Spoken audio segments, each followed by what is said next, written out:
Y bueno, este curso, taller se llama, ¿cómo se llama? ¿Cómo dice ahí? Aprender a enseñar con cerebro y corazón. ¿Quién me dice qué piensa cuando lee este título?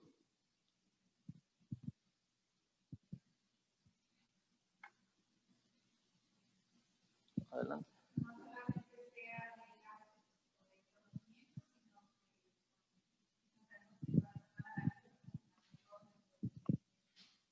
Ok. ¿Alguien más tiene alguna opinión?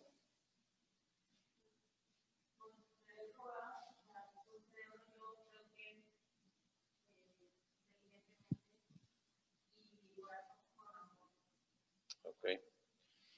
En la educación secular, no es generalizar, pero la mayoría de los maestros son profesionales y se preparan de una manera científica y entonces imparten sus asignaturas muchas veces solamente con el cerebro, tratando de transmitir el mayor conocimiento que se pueda, ¿verdad? Y con muy poco corazón, con muy poco amor. En las iglesias sucede todo lo contrario. En las iglesias muchas veces le ponemos mucho corazón a la enseñanza, le ponemos mucho amor, pero le ponemos poco cerebro. Entonces nosotros, la idea que tenemos con este curso, con este taller, es que podamos encontrar un equilibrio entre el conocimiento científico y entre el amor que nosotros podemos tener a nuestros niños y que encontrando ese equilibrio podamos ser más efectivos en la enseñanza. Por ahí me ha tocado a mí estar en algunas iglesias donde pues dicen, no, pues es que ya el Espíritu Santo nos va a decir qué hacer cuando estemos en la clase, ¿no? Y realmente, por más fe que tengas, Dios es un Dios de orden y es un Dios que nos manda a que estemos preparados para poder enseñar su palabra y no que nada más nos saquemos de la manga algo que se nos ocurra o que nos viene a la mente pensando que el Espíritu Santo es el que nos está guiando, ¿eh? Entonces es por eso que es muy importante tomar en cuenta que tenemos que usar el cerebro y tenemos que usar el corazón. ¿Qué hace el cerebro? Pues el cerebro me posiciona a mí para que yo pueda pensar si lo que quiero hacer está de acuerdo con lo que está planeado, que más adelante vamos a ver la planeación. ¿Y qué es lo que hace el corazón? El aterrizarme para ver si no nada más me estoy yendo por enseñar contenidos y no estoy dando amor, que a final de cuentas es el que sella el conocimiento en las personas, ¿no? Y bueno, yo estaba esperando que llegaran alguien más para empezar con una dinámica que tenemos, pero póngase de pie y vamos a hacer como niños. Así es que relájese. Si trae abrigo que le estorba, quíteselo y todo, porque vamos ahorita a activarnos.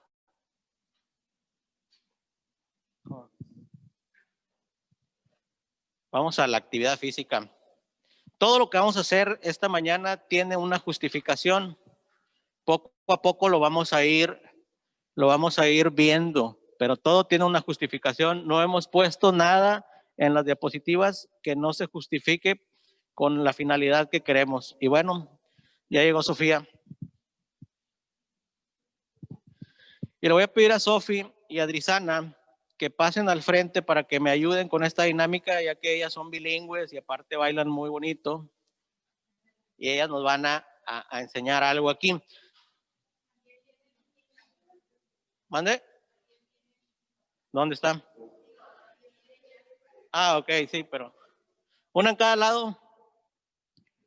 Sofi, de este ladito.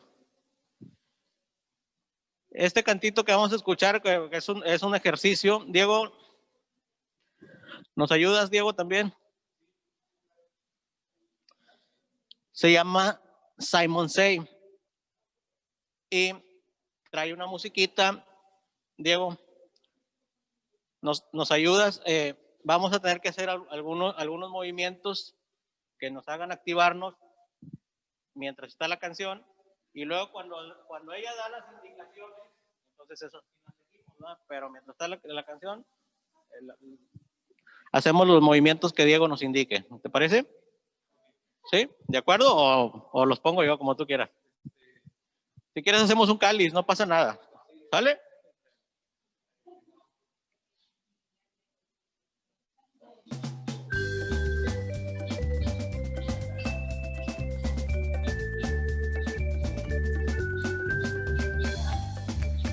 El asunto es activarnos nada más. Después vienen ya las instrucciones. Simon says, only do what Simon says. Esa parte es la que digo que nos digas qué hacer. Only do what Simon says. Simon says, touch your nose. Simon says, touch your shoulders. Pero vamos a movernos al tiempo que lo hacemos. Touch your elbows. Pasito, pasito, pasito. Touch your head. Simon didn't say to touch your head. Simon says, only do what Simon says. Simon says, only do what Simon says. Simon says, stomp your feet. Recuerde, somos como niños. Simon says, bend your knees. Simon says, touch your ears. Touch your back. Simon didn't say touch your back. Simon says, Moviéndose. do what Simon says. Actívese. Simon says, only do what Simon says.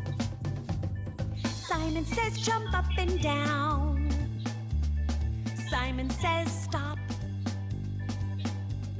Simon says, jump up and down.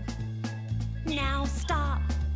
Simon didn't No, say no stop, stop no this pares. time. Simon says, only do what Simon says. Simon says, only do what Simon says. Simon says, snap your fingers. Simon says, wiggle your arms. Simon says, move like a robot. Sit down. Simon didn't say sit down. Simon says, only do what Simon says. Simon says, only do what Simon says. Simon says, only do what Simon says. Simon says, only do what Simon says. Simon says, only do what Simon says. Simon says, only do what Simon says. Simon says, stand on your toes. Simon says, air guitar. Simon says, blink your eyes.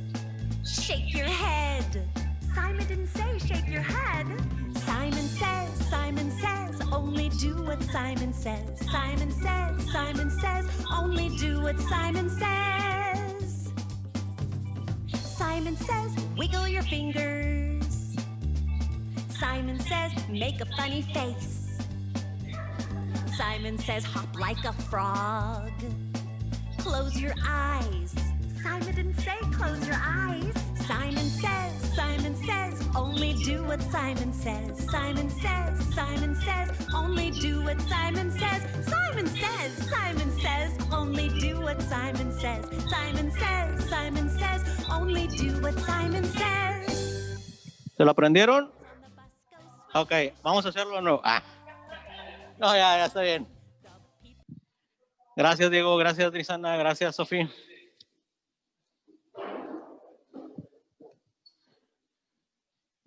Y aquí tenemos la agenda tentativamente de 10:15 a 10:25, actividad física, pero no aguantamos más que 3 minutos y eso es bueno porque nos da más tiempo.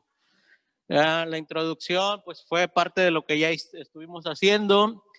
10:35 a 10:45. ¿Qué creen que sigue? Gimnasia cerebral, pero primero vamos a ir. ¿Todos traen teléfonos? Ok. Después de las 11:30 tenemos un segundo tiempo. A las 11:30, de 11:30 a 12, coffee break. Vamos a tomar refrigerio. De las 12 a las 12:45 terminamos la clase y después un tiempo por si tienen alguna duda, preguntas, respuestas o por si nos faltó tiempo porque llegamos un poquito tarde. Ok. Los que traen iPhone pueden tomarle una foto ahí al QR. Los que no traen iPhone, entonces nos metemos ahí en Google, en mentimeter.com, y vamos con ese código.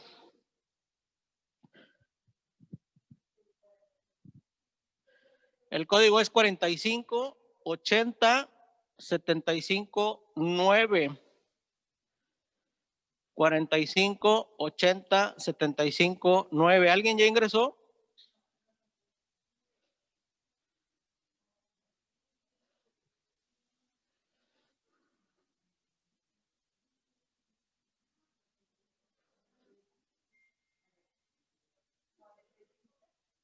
Nueve al final.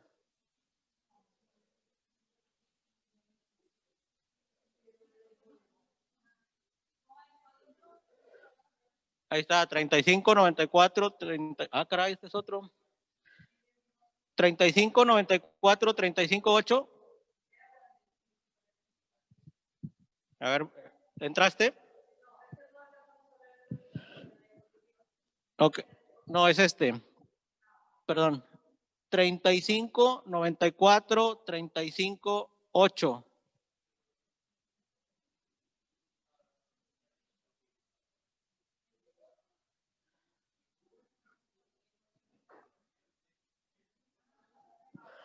¿Alguien ya entró? Ok, si ya entraron pueden empezar a participar.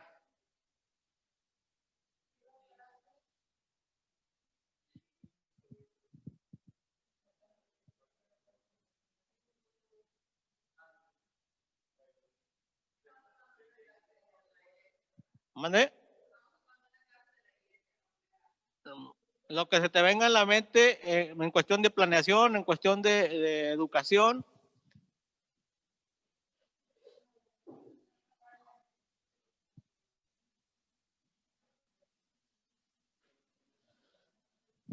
Todas las palabras que quiera poner, si tiene dudas si son o no, no importa. Esto es un ejercicio. ¿Sí? Sí, sí. Son 10 opciones. Si quiere poner 1, 3, 7, 10, eso puede ser. Ahí están apareciendo ya lo que ustedes están poniendo.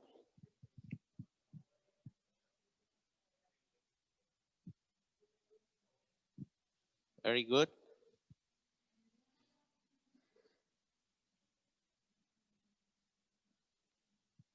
¿Pudiste entrar, Julián?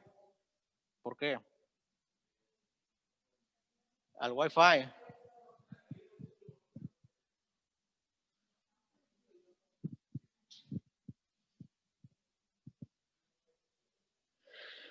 Y dice que un participante ha puesto todas esas.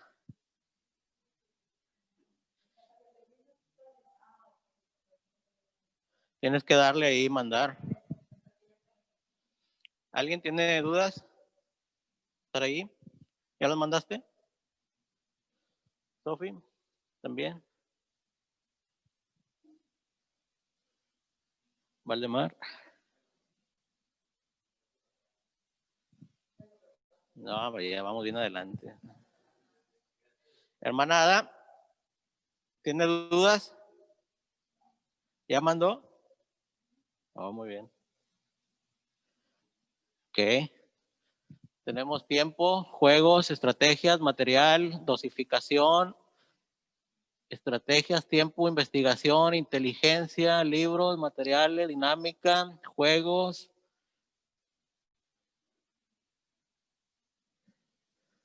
Emoción, muy bien. Oración, muy bien.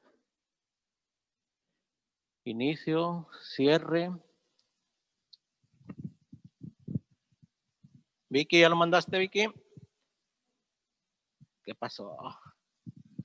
Somos como niños y por eso los voy a esperar todo el tiempo que sea necesario.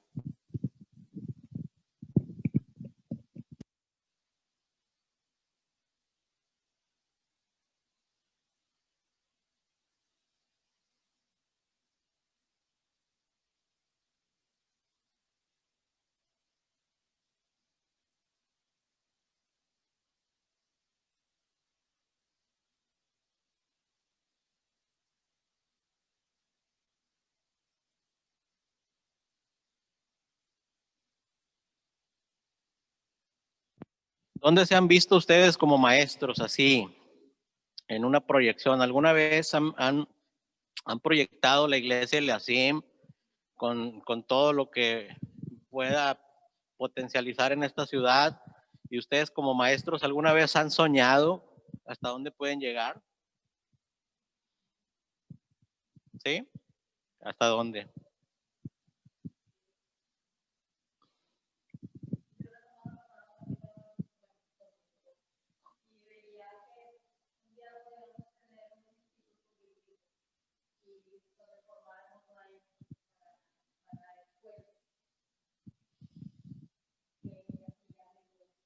Sabe que no tenemos todo el tiempo que estar comprando materiales de la Gran Comisión y del Liveway. Hay mucho talento aquí. De hecho, los felicito porque cerraron el año haciendo un gran equipo. Estos videos que estuvieron grabando fueron de mucha bendición. Hubo mucha preparación, hubo mucho trabajo, hubo liderazgo, hubo trabajo en equipo.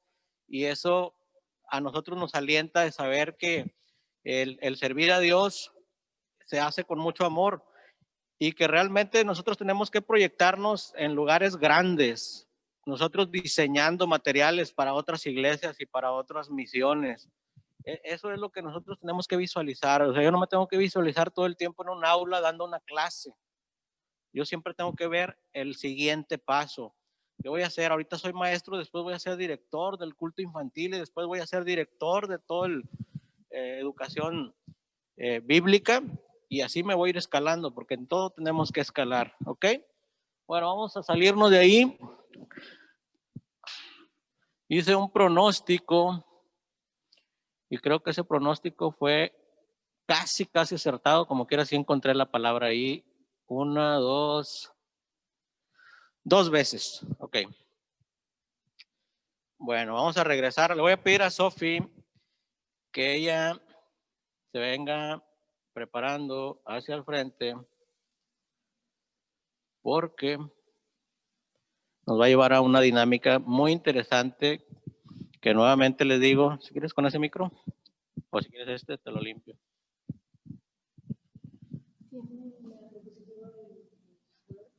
Sí, es la que sigue. Ok. Todo lo que estamos haciendo está justificado y al final usted me puede preguntar, oiga, ¿por qué hicimos esto? Aunque yo se lo voy a explicar y si no lo entiende cuando lo expliquemos, al final me lo pregunta, ¿por qué hicimos eso?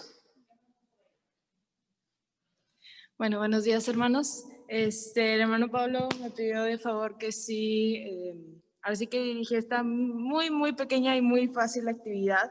Esta actividad que se llama en sí gimnasia cerebral, comenzó con el grupo de adolescentes, Julián, Vicky, creo que ya la habían visto. Si se acuerdan, no digan nada, para que sea un reto. La gimnasia cerebral es básicamente para lo adivinaron, ejercitar lo que es todos los procesos mentales que a veces realmente pasamos, que pasan desapercibido, que se nos olvida que tenemos que seguir ejercitando nuestra mente.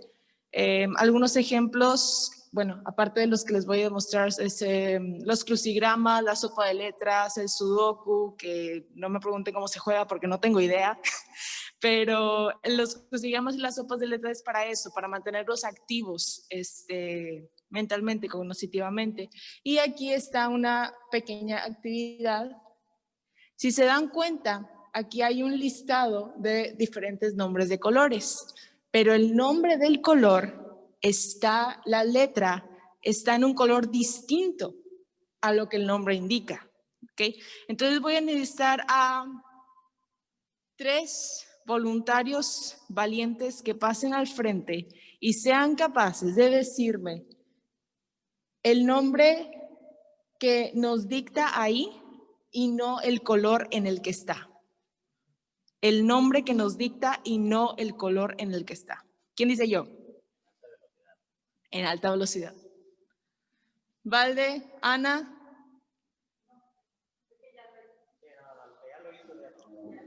Julián. ¿Estuviste esa vez? Bueno, pásale entonces, que no te acuerden, está bien. Valde, quiero que por favor, la primera columna, Así es. Verde, amarillo, rojo, negro, verde, azul. ¿Me lo repites? Verde, amarillo, rojo, negro, verde, azul. Estarías equivocado, porque dijiste verde en vez de amarillo en el primero. Dice amarillo, pero está en verde. El nombre, no el color en el que está. El nombre. No. Y de hecho todo lo demás lo dijiste bien, por eso me quedé. ¿Sí? ¿Ven cómo la mente nos juega un sucio a veces? Ana. Decir lo que está escrito y no dejar que la mente te engañe por el color en el que está escrito. Ana. Sí, el de en medio. Quiero ver si Julián se acuerda del último. Bien. Ahora dime los colores en los que están escritos.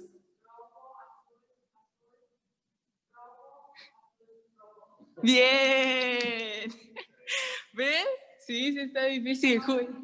Está más difícil así. Ok. Julián, igualito que Ana. Primero lo que dice, luego el color en el que está.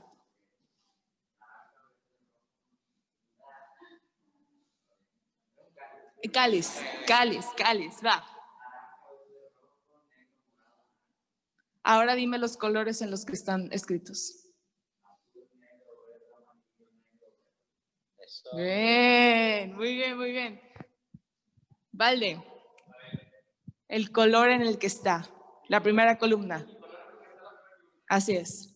Y prepárense los adultos porque ahorita siguen ustedes. Así es. Muy bien. Gracias. Se pueden sentar, muchas gracias. ¿Sí, cómo no? Muy bien, muy bien. ¿Alguien más que guste? Diego, hermana Ada, Drizana, hermana Maribel. Pásale, hermana Ada. ¿No? Es exactamente el mismo, no hay variación. De ambas maneras. Primero lo que dice el texto y luego el color en el que está escrito. Que los diga todos. Amarillo, negro, morado, naranja, azul y verde. Ok. Ahora al revés. Verde, amarillo, rojo, negro, verde y azul. Bien. Muy bien, muy bien. Diego, la última columna. Primero lo que dice, luego el color en el que está. Última columna. Lo más rápido que te pueda. ¿El color? Azul, negro, verde, amarillo, negro, verde. Bien, muy bien. Muy bien, muy bien. ¿Alguien más? ¿Algún valiente?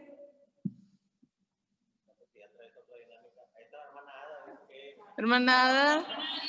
Hermana Dalila.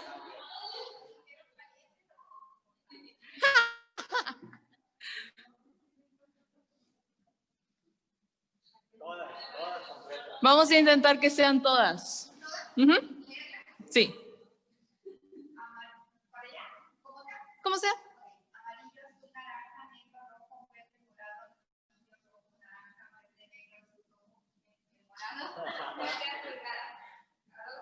Ajá.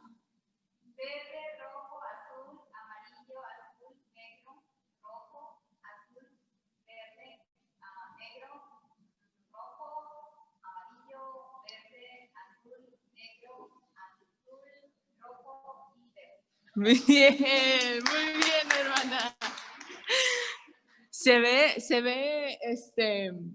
ve fácil, pero una vez que te metes un poco más en la lista y que el cerebro va analizando los colores, dice, pero ahí hay un verde. Y toda otra parte, pero dice amarillo, pero ahí hay un verde. La mente en muchas maneras es así. Bueno, hermanos, hay otra actividad que no está en la pantalla, pero que aquí la tengo. Necesito que se pongan todos de pie. Es muy, muy sencilla. Muy, muy, muy sencilla. Ok. Esta actividad, a lo mejor algunos la conocen, yo no la conocía. Se llama el nudo. Es una actividad física. Por eso les pedí que se pararan. Vamos a estar, ahora sí que firmes todos, derechos. Derechos todos, con las manos libres. Vamos a cruzar nuestros pies en equilibrio, tampoco que se me caigan, por favor. Pies en equilibrio, casi quedo. Firmes todos, derechitos. Vamos a estirar los brazos hacia el frente, separados. Así, perfecto. Así, enfrente de nosotros, separados, que no se toquen. Después, vamos a voltear nuestras palmas hacia afuera. Palmas hacia afuera, con los pulgares apuntando hacia abajo. Muy bien. Mientras mantienes esta posición, que yo también la debería estar haciendo, apoya tu lengua en la parte superior del paladar. ¿Ya? Nomás asientan, no es necesario que me contesten, ¿sí? Ok. Así nos vamos a quedar unos 10 segundos. Mientras nadie se me caiga. 9, 8, 7, 6, 5, 4, 3, 2, 1 y descansamos. Ya se pueden sentar. Lo que acabamos de hacer, hermanos, a lo mejor me podrán decir qué específico y no sentí nada. Pues no era precisamente como no era un efecto inmediato. Pero aquí dice que los beneficios de este ejercicio, que es el nudo, es un efecto integrador para el cerebro. Y dice también que apoyar la lengua en el paladar provoca que el cerebro esté atento. Esto yo no lo sabía, pero casi creo que lo confirmo. Yo me he encontrado a veces que estoy o escribiendo algo a mano, estudiando, leyendo, etcétera. Encuentro a veces que estoy un poco tensa en la parte de mi boca y mi lengua está pegada a mi paladar. No sé si a alguien más le suceda, pero a mí sí me sucede. Me doy cuenta obviamente después porque estoy muy concentrada, a lo mejor en una tarea que no terminé, posiblemente. Pero es verdad, una vez que la lengua esté pegada al paladar, no me pregunten qué sea, pero ayuda a que el cerebro esté centrado completamente en lo que está haciendo. O sea, no hay distracción alguna, simplemente en lo que estás haciendo. También dice que conecta las emociones en el sistema límbico cerebral. O sea, todo está prácticamente conectado, enfocado una vez más en lo que estás haciendo. Pueden hacerlo, chicos, para algún examen que tengan que estudiar, ya saben qué posición hacer para sacar ese 10. No se los garantizo, pero por ahí va. Hay que estudiar también, no nada más las poses, ahí les encargo. También dice, y orar, por supuesto. También dice que disminuye los niveles de estrés, refocalizando los aprendizajes, ¿ok?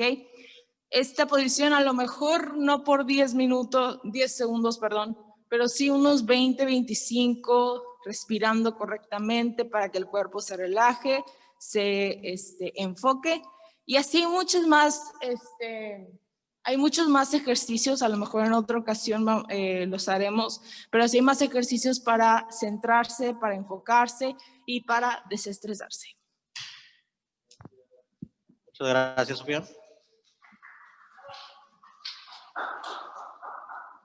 Es necesario que cuando yo voy a enseñar algo y voy a ser maestro de cualquier actividad, yo tenga entendido cómo es que aprende el ser humano y por medio de qué aprende. A veces tenemos nociones, ¿no? De que escucha, de que mira, de que esto, de que aquello, pero ahí nuestro cerebro juega un papel muy importante y nuestro cerebro está dividido en muchas partes pequeñas. Su primera división está hecha en dos partes, hemisferio derecho e hemisferio izquierdo. El ejercicio que acaba de ponernos ahorita Sofía es para que los dos hemisferios empiecen a trabajar de una manera conjunta. Es muy difícil. El ser humano trabaja con el hemisferio derecho, hemisferio izquierdo, dependiendo de lo que está haciendo, y nunca utiliza los dos de una manera al 100%. Entonces, cuando nosotros hacemos gimnasia cerebral, activamos esas dos partes del cerebro y es mucho más fácil que cualquier alumno aprenda las cosas. La actividad física que hicimos al principio, usted no lo va a creer, pero todavía es más potente que la gimnasia cerebral. Y ahorita que vayamos al punto del cerebro le voy a explicar por qué.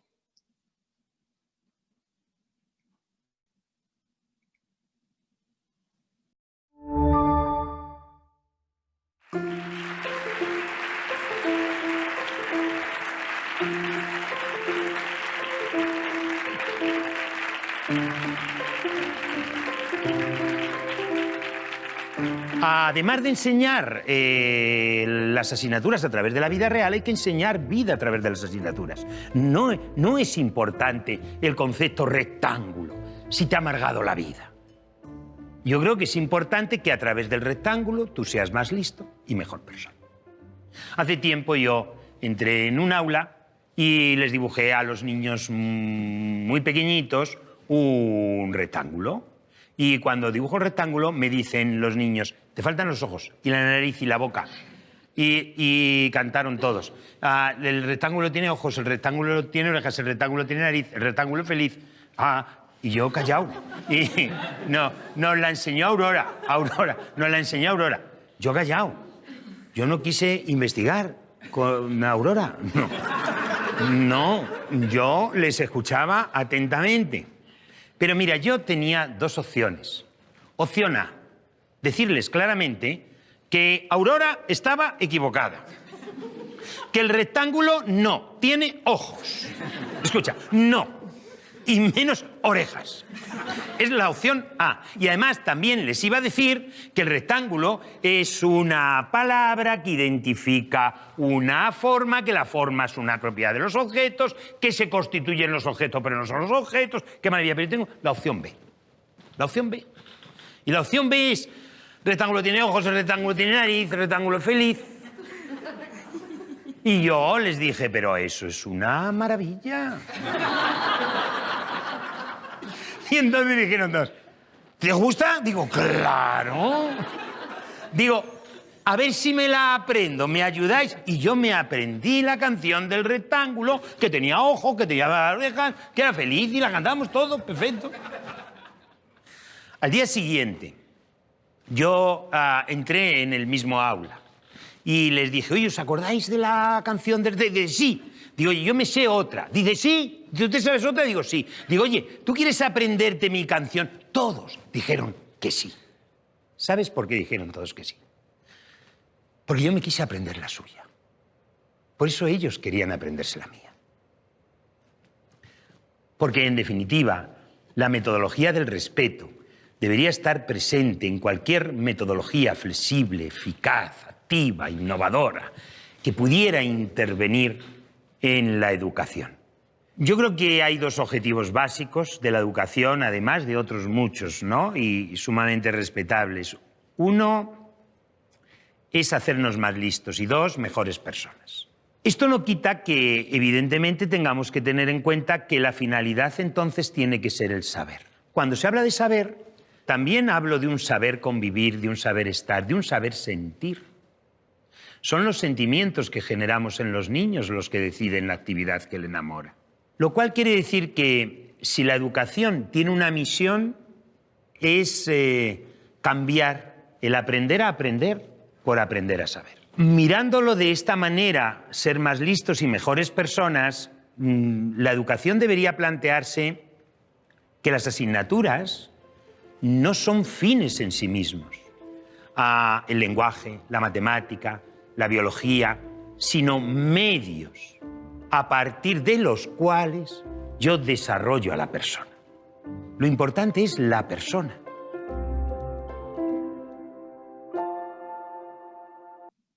Bueno, a lo mejor no van a alcanzar a ver bien las letras hasta allá atrás. Aquí viene la parte que no nos gusta hacer. Como cultura, nosotros los mexicanos nunca leemos los instructivos que vienen en los aparatos electrónicos. Al cabo que yo sé usarlo. No usamos el GPS o algún mapa para llegar a un lugar. Al cabo yo sé llegar. Aunque gaste más gasolina y dé 20 vueltas más, llego. Y así por el estilo, nuestra cultura nos ha ido llevando a que vayamos desarrollando una pereza mental que nos impide tomarnos un tiempo, detenernos, respirar y hacer una planeación. Yo sé que los que trabajan en educación, como lo es Sofía, como es Ana en este caso, como es Diego, tienen que dirigir su trabajo por medio de una planeación. Yo no creo que alguno de ellos se pare delante del aula y nada más de pronto diga, es que me vino por ósmosis inversa una gran idea y ahorita la voy a desarrollar aquí en el aula. No es así. La educación está regida por organismos internacionales que llegan hasta nuestro país y nuestro país hace llegar los currículums de lo que esos organismos internacionales quieren que nosotros logremos con los alumnos. Y lo mismo es en la iglesia. Nosotros tenemos un manual que es la Biblia y tenemos también estatutos y decretos que vienen en ella y tenemos la gran comisión que es lo que nosotros queremos lograr. Entonces, muchas veces nosotros no hacemos una planeación, no existe una planeación. Llegamos a una iglesia y preguntamos si voy a trabajar como maestro y ¿tienes la planeación? No existe un archivo. Son muy pocas iglesias. En Estados Unidos la mayoría sí lo hacen, sí las tienen. Tienen sus archivos, tienen todo lo que han hecho y cuál es la misión, cuál es la visión y la tienen bien clara. Y aunque no nos guste hacer la planeación, hay algo que yo siempre repito cada vez que doy una clase o doy un curso. Aquel individuo que quiere enseñar debe ser un individuo, una persona apasionada por aprender. Si a ti no te apasiona aprender, que eso significa leer muchísimo, investigar, indagar, conocer cosas nuevas, si no te apasiona eso, debes de preguntarte si realmente tu vocación es de ser maestro, porque aquel que tenga una pasión por enseñar tiene que tener una pasión exactamente proporcional para aprender. No, es que a mí me da mucha flojera leer, no, es que yo no tengo tiempo, no, abusados con eso. Si no hay pasión en aprender, el enseñar nada más a veces es para llenar algo que está en mi corazón y no porque yo tenga esa pasión. Les voy a decir algo. Cuando un maestro enseña, sus ojos le brillan de una manera especial. Eso es lo que inspira y eso es lo que impacta en los alumnos. No lo mucho que sabe, no cómo se preparó, sino ese contacto, esa conexión que se da entre el alumno y el maestro, ese brillo de esos ojos son lo que realmente impactan y denotan que el maestro es un maestro de vocación y no es alguien que nada más lo hace por un empleo, ¿no? Por lograr algo. Y bueno, este es un pequeño ejemplo. Algunos de nosotros a lo mejor todavía no estamos familiarizados con los aparatos electrónicos. Yo lo hice en PowerPoint, no se alcanza a ver muy bien, es muy difícil lograr aquí hacer una planeación, pero lo puedes hacer en Word, lo puedes hacer en Excel, lo puedes hacer en una servilleta si tú quieres, pero necesitas hacerlo antes de entrar a dar una clase. Que vamos a ver ahorita es una planeación general. Aquí le correspondería a nuestra hermana Juani, porque ella es la encargada de todo el ministerio infantil. Pero ustedes deben de conocer más o menos los pasos porque el día de mañana ustedes van a ser los encargados del ministerio infantil y van a tener que poder hacer una planeación. Y bueno, empezamos por el nombre de la institución, esos son datos generales, ¿no? Y algo muy importante es que nosotros conozcamos la misión. No todas las iglesias tienen la misma misión, aunque lo digan, no es cierto. Nosotros tenemos la gran comisión y a lo mejor todas las iglesias pueden tener la gran comisión, pero no todas tienen la misma capacidad ni necesidad de urgencia. Entonces hay iglesias que son evangelísticas completamente, hay iglesias que son educativas, hay iglesias que se dedican más a la intercesión. Entonces se necesita conocer la misión. Y si llegas a una iglesia que no tiene misión, debes de preguntarte quién está al frente de esa iglesia, porque una iglesia tiene que tener misión, visión, valores, todo bien establecido. Entonces empezamos, Si yo conozco la misión de la iglesia, ¿qué es lo que quiere hacer la iglesia? Que en este caso, ¿saben cuál es la misión nuestra?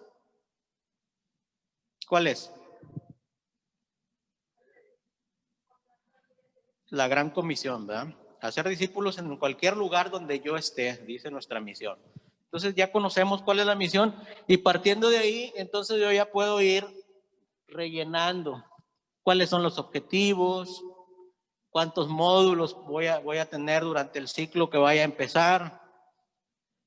Y no se preocupe, yo les voy a mandar esta presentación. Este encuadre, ¿alguien ha escuchado de esto? Además de Sofía, de Ana, de Diego. Esto normalmente un maestro debería, por regla, antes de empezar una clase o un ciclo o un tema, debe de usar un encuadre. El encuadre es equivalente a cuando yo llego a la central de autobuses o al aeropuerto y dice el número de avión o el número de autobús y su destino y por dónde va a pasar. Y ya yo decido ahí si me subo a ese camión o a ese avión o si mejor busco otro. Pero cuando nosotros no hacemos esto, eso sería como obligar a alguien a subirse a ese autobús, a ese avión, aunque no vaya para el lugar o no sepa por qué lugares va a pasar. Eso crea incertidumbre y eso no nos permite a nosotros avanzar. Por eso es muy importante el encuadre, por más pequeño que sea el grupo y por más pequeños que sean los niños. Antes de empezar la clase yo tengo que decirles qué es lo que vamos a lograr el día de hoy y cómo lo vamos a hacer. Hoy vamos a hablar acerca del arca de Noé y para poder comprender el arca de Noé y sus propósitos vamos a seguir estos pasos, niños. Vamos a hacer estas actividades y yo voy a estarlos observando y les voy a hacer algunas preguntas. Entonces el niño ya sabe cuál es el rumbo y eso le da tranquilidad. Aquí ya son módulos. Todo esto es un ejemplo, no quiere decir que Juan ya lo hizo ni que yo le dije hazlo. Eso lo hice yo como un ejemplo, ¿no? De aprender los libros de la Biblia, por ejemplo. Aquí abajo esto es muy importante que nosotros lo sepamos. Estos tres saberes son universales. Un maestro debe saber estos tres saberes, los debe tener bien claros. En todo lugar, aunque sea un maestro técnico que va a enseñar carpintería, soldadura, electricidad, hasta el científico, el catedrático más distinguido debe saber que hay tres tiempos y tres tipos de saberes. El primer es un saber conceptual. ¿Qué quiere decir eso? Yo tengo que conocer primero las cosas, cómo se llaman, para qué sirven, qué son. Yo al niño no le puedo decir que Dios salvó a Noé y a su familia subiéndose a un arca, si antes yo no le enseñé lo que es un arca. No me quedó claro a mí que él hasta pudiera dibujar un arca, que él me describiera con sus propias palabras un arca. Y muchas veces nosotros hacemos unas clases tan grandes que parece que el niño tuviera como unos 17, 18 años y pudiera entender las cosas. Entonces es muy importante, primero lo conceptual. Yo tengo que saber qué es, qué significa. Segundo, procedimental. Ahí es donde yo ya le ayudo al niño a desarrollar habilidades. En este caso, ¿qué habilidad podría yo ayudarle a desarrollar para que él entienda qué es un arca? Es pregunta. Manualidades, por ejemplo. Hacer un barquito de papel, dibujar un barco, tener un barco ahí como el que hizo Eleazar hace algunos años para la escuela de verano y que se puedan subir en ese barco. Eso es desarrollar habilidades para que él aprenda lo que primero le enseñé que se llamaba arca, ¿verdad? Ahí ya desarrollé yo habilidades. Y después viene lo actitudinal. Este actitudinal con los niños va a ser muy difícil desarrollarlo. Es cuando ya una persona hace una reflexión grande y debido a eso cambia su actitud hacia las cosas. Sin embargo, eso también tenemos que tenerlo en cuenta porque el niño de alguna manera pequeña va a cambiar esa actitud. Esos son los tres saberes que nunca se me deben de olvidar cuando yo hago una planeación. El arca de Noé, que sepa lo que es el arca. En lo procedimental, que pueda hacer un arca, que pueda describir un arca, que pueda dibujar un arca, que se suba arriba de un barco. En lo actitudinal, que la próxima vez que él escuche acerca de la historia de Noé y el arca, él pueda decir, yo conozco eso, sé lo que es un arca y sé qué hicieron con ella. 3 pasos importantes para la planeación. Aquí seguimos viendo, estos son 3 tiempos que también los maestros lo deben de conocer muy bien. Estos 3 tiempos son universales, nuevamente, universales. Es la apertura, es el desarrollo y es el cierre. Cada uno tiene obviamente diferentes dinámicas y diferentes estrategias que se deben de llevar a cabo en ese tipo de apertura. Nosotros ahorita hicimos una apertura hace un rato. Más adelante, cuando les pida una tarea, me van a decir ahí. Y bueno, esta palabra, evaluación, bueno, esta cosa no apunta ahí. Esa palabra era la que a mí me hubiera gustado que en esa nube de palabras apareciera la mayor veces posible. Les voy a decir por qué. Apareció solamente 2 veces. La evaluación en la educación es uno de los elementos más importantes que existen. ¿Qué entiendo por evaluación? Maribel, ¿qué entendemos por evaluación?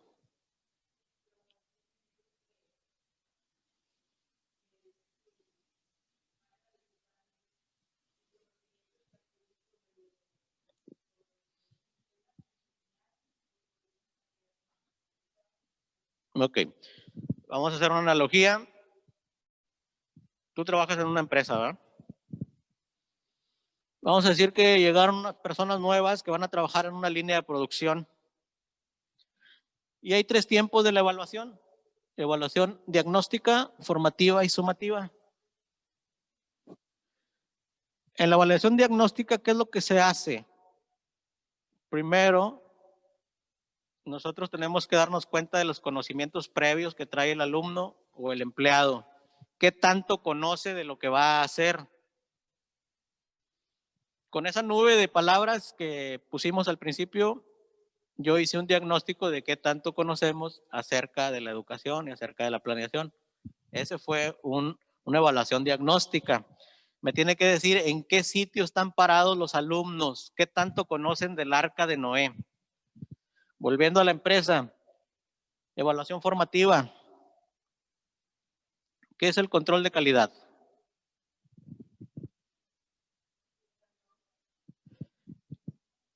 En una, haciendo la analogía de una banda de producción, ¿verdad? Está el de control de calidad, ¿está hasta el final o está en medio del proceso?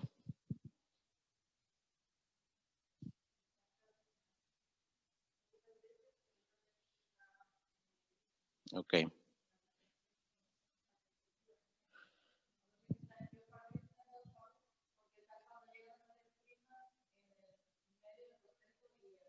Ok. Entonces, esta formativa está en todos lugares y esa es la evaluación más importante, la formativa, porque la formativa trabaja para la clase. ¿Qué es lo que hace? Si detecta el control de calidad que el producto no está bueno, lo rechaza y vuelven otra vez a hacerlo. Cuando yo hago evaluación formativa durante mi clase, aunque dure 15 minutos, aunque dure 20 minutos, yo tengo que estar evaluando si lo que yo estoy haciendo está funcionando. Si no está funcionando, yo tengo que hacer ajustes y volver a empezar. Hay un error que se comete mucho en la educación y es un problema que en México ahorita ya se está atacando de una manera fuerte, pero es que siempre se califica de manera sumativa. Y usted como papá de familia o como estudiante, usted debe saberlo. En el examen final, con un número, un 10, un 8, un 9, un 7. Y el error que se comete, fíjese usted, el error que se comete, yo le pongo un examen a un alumno al que yo le enseñé durante todo un semestre o durante todo un ciclo, y el alumno saca un 6, saca un 7, y entonces yo concluyo que el alumno es burro, como luego dicen. Y la evaluación, lo que me va a decir a mí es que yo como maestro no fui suficientemente efectivo para llevarlo de perdido a un 8 o un 9. ¿Por qué? Porque no hice evaluación formativa, porque durante el proceso yo no estuve observando y dejé muchas lagunas y ya cuando acordé, pues ya nada más le puse un examen y el alumno se había perdido. Por eso es importante estar evaluando el proceso, estar evaluando todo el tiempo el proceso, porque la sumativa del final no me va a decir si el niño es bueno o es malo, me va a decir que yo como maestro hice bien las cosas o no las hice bien. Por eso es importante, para mí es lo más importante en la educación, es la evaluación. Ahora vamos con la planeación de una clase, que eso sí les compete a ustedes ahorita. Ahí están los 3 momentos que ya vimos. Esto lo vamos a repasar así rápido. Ahí hay algunas actividades que se pueden hacer. En el inicio vemos que la evaluación es diagnóstica, durante el desarrollo es la formativa, procesar la nueva información y sus ejemplos, focalizar la atención, utilizar estrategias de enseñanza y aprendizaje y practicar. Y tenemos el cierre con una sumativa, revisar y resumir el tema, transferir el aprendizaje, tema o lección, demostrar lo aprendido, retroalimentar. Eso de retroalimentar ahorita lo vamos a ver también. Yo les mandé entre semana por ahí estas diapositivas para que fueran dándole una leída. Yo sé que muchos de ustedes no tienen familiaridad con ellas. Esta es la taxonomía de Bloom. Yo no puedo hacer una planeación de una clase si no conozco la taxonomía de Bloom bien. Ella me va a ayudar para saber el nivel de complejidad en la que se puede encontrar un alumno y qué es lo que yo entonces tengo que planear. Ahí lo encontramos desde empezar por recordar. Aquí lo hacemos cuando enseñamos los libros de la Biblia. Si ya se aprendió el Pentateuco. Entonces, si ya se aprendió el Pentateuco, ahora yo puedo ir al siguiente paso, que pueda comprender algo acerca de esos 5 libros de la Biblia. Y no de todo lo que está escrito ahí, sino de que por qué están esos 5 libros ahí, por qué se llaman Pentateuco, quién los escribió, etcétera. Después, si ya pasamos ese nivel, podemos ir subiendo y subiendo y subiendo. El máximo nivel es cuando crea un producto por sí solo, el alumno. A veces nuestros niños no van a llegar más que al segundo nivel, ¿eh? Tenemos también esta pirámide de Maslow. Esto tiene que ver mucho con la motivación. Y miren, ahí tenemos las primeras necesidades, los que están en la base, pues son fisiológicas. Es algo que tenemos que tener en cuenta. Nuestro cerebro también come. Nuestro cerebro come y muchas veces nosotros no lo alimentamos. Hay un libro que les recomiendo que se llama Cerebro de Pan y habla acerca de esto. ¿De qué creen que se alimenta nuestro cerebro?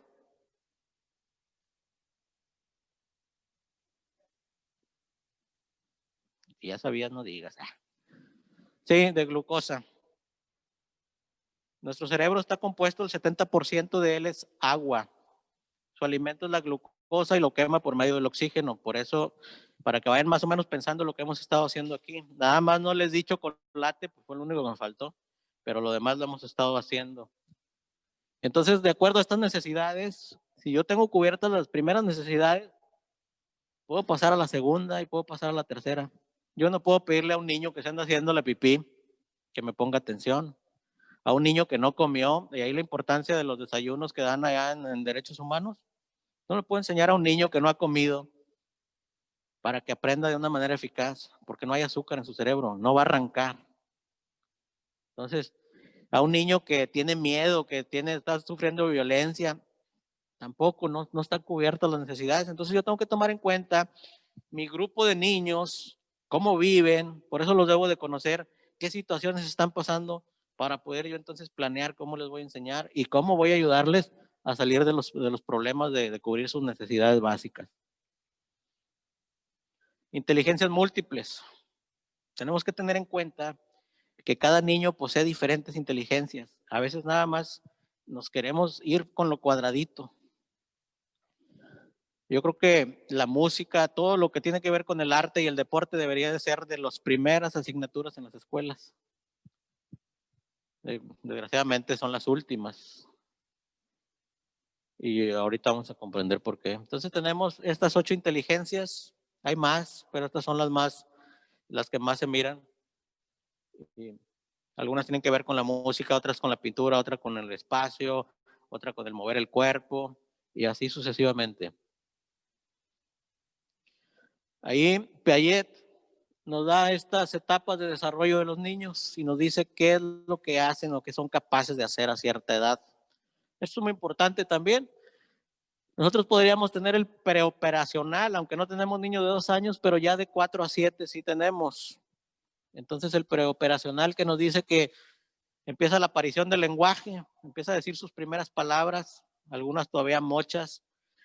Algunas veces nos preocupamos cuando tienen 6 años o 7 y todavía no dicen la R y les ponemos un lápiz en la boca y hacemos un montón de cosas creyendo que tienen algo.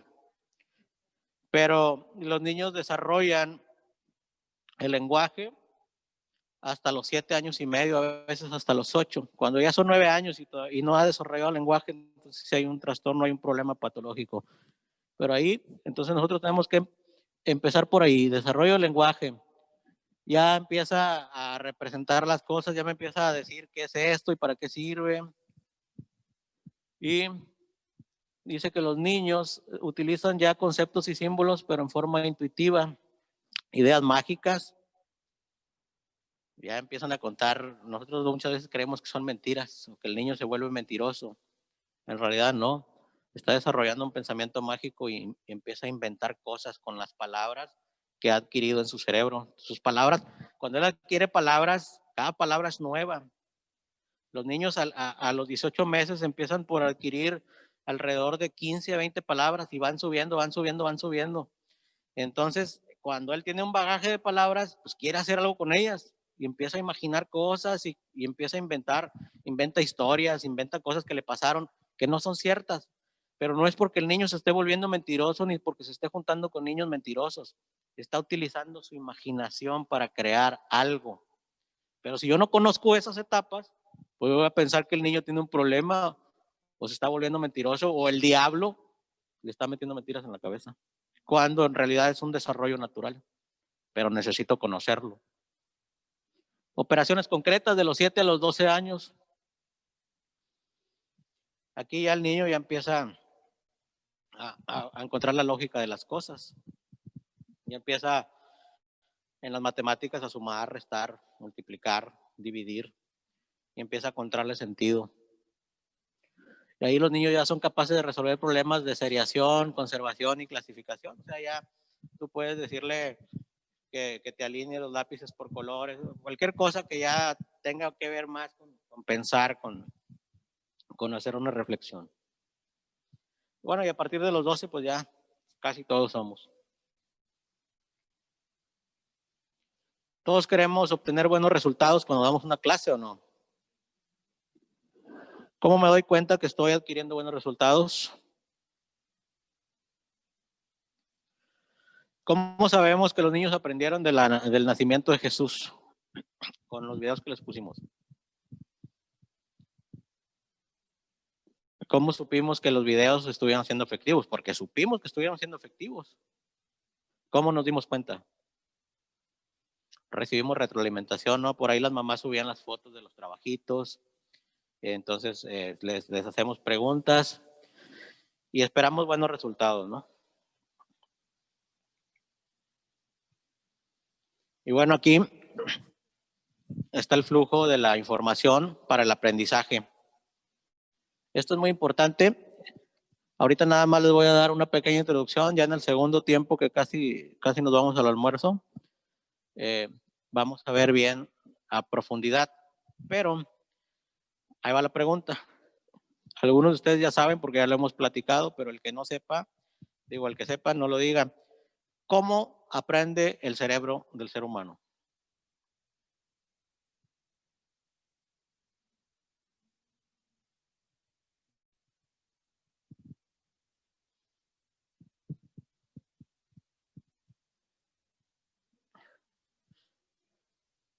Repetición puede ser una forma de aprender. Cuando se estimulan los sentidos. Les voy a platicar acerca de nuestro cerebro y ponga mucha atención. Muchas veces creemos que Dios puso aquí arriba de nuestros hombros y dentro de esta caja un cerebro para que seamos los más inteligentes y para que todo lo que leamos lo aprendamos. Pero en realidad hay una función primordial de nuestro cerebro. Y yo tengo que partir desde ahí para explicarles porque esto es muy importante. El cerebro del ser humano, su primer trabajo, su mayor interés es la preservación de la vida desde tiempos inmemorables. Cuando no existía todo esto que existe ahora, había dos preocupaciones del ser humano que entran en la pirámide de Maslow. La necesidad de comer, que era lo primero que movía a alguien después de despertarse, y todavía nos sigue moviendo. Eso se llama motivación. ¿Qué es lo que te mueve? El hambre fue la que me movió a ir a abrir el refri. Esa era una de las primeras necesidades que el ser humano tenía que satisfacer. Y la otra es que cuando salía a buscar la comida, podía morir en el intento. Y ahí el cerebro hacía su segunda función de desarrollar una inteligencia para que el hombre siguiera vivo. Todo lo demás no tiene sentido si el ser humano no está vivo. Y el cerebro así capta las cosas. Ahorita ustedes y yo aquí estamos, yo estoy platicando, ustedes me están escuchando. Si su cerebro de ustedes detecta que lo que yo estoy diciendo es peligroso para ustedes, para lo que ustedes creen, para su manera de vivir, su forma de ser, si eso es peligroso, su cerebro va a poner una barrera, me va a escuchar, pero no va a aprender o va a aprender muy poco. Si al contrario, yo vengo aquí con buena actitud, con buena vibra, como luego dicen, lo que yo les empiezo a decir a ustedes, se los digo de una manera agradable, ustedes empiezan a entender que ese conocimiento, eso que yo les estoy diciendo les va a servir cuando el cerebro identifica, esto que me están diciendo me va a servir para la supervivencia, inmediatamente lo va a agarrar. Así funciona el cerebro, no funciona de otra manera. Entonces el cerebro va a tomar lo que le conviene. Es completamente egocéntrico el cerebro. Lo que a él le conviene para que este cuerpo y todo lo que en él hay funcione, eso es lo que él va a tomar, primeramente. Y de ahí algo que ustedes hacen muy padre es que siempre sonríen, siempre cantan con los niños. Esa es la mejor manera de abrir el paso para que el cerebro no detecte un peligro. Pero en cambio un maestro de brazos cruzados o de un porte así y hablando o señalando con el dedo, es algo que el cerebro va a detectar como un peligro. Entonces va a poner una barrera. Ahora, para que el cerebro aprenda, hay un flujo progresivo de la información, que son estas memorias que estamos viendo acá. Empezamos lo que dijo Valde, la memoria sensorial tiene que ver con los sentidos. Díganme los sentidos.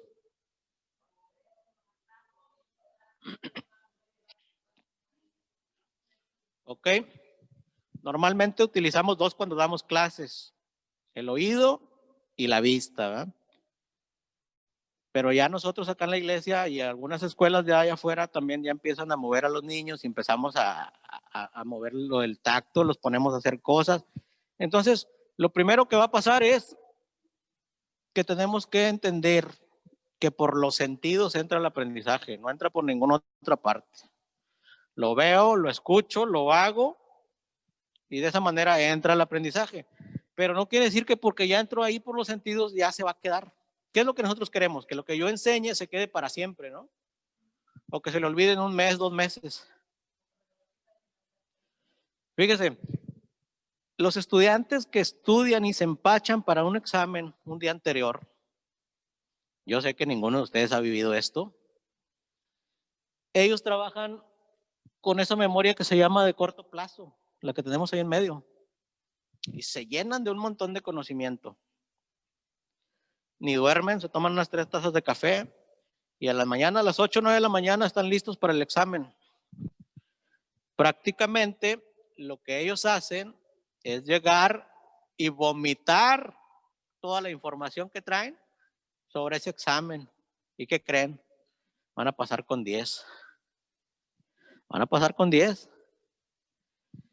Pero al cabo de 4, 5 meses, 6 meses, si nadie les avisa que les van a volver a poner el mismo examen, van a reprobar. Posiblemente van a reprobar mañana. Es una memoria de corto plazo, por eso no se recomienda empacharse. Si te sacaste un 7 estudiando de una forma correcta, eso es lo que sabes. ¿Para qué nos hacemos patos, verdad? Entonces, bueno, de la memoria sensorial, que son los sentidos, pasa la información a la memoria a corto plazo. A veces nada más la quiero. Yo le pregunto, Drisana, dame el teléfono del Pollo Church de Broadville. Y ella me lo da. Entonces, ¿qué es lo que yo hago con eso? Marco, pido el pollo y se acabó. Ya no tengo esa información, ya no la necesité. Eso es el corto plazo. Lo uso, memoria de trabajo también la llaman, la uso para hacer una actividad ahí rapidito y nos vamos, ¿verdad?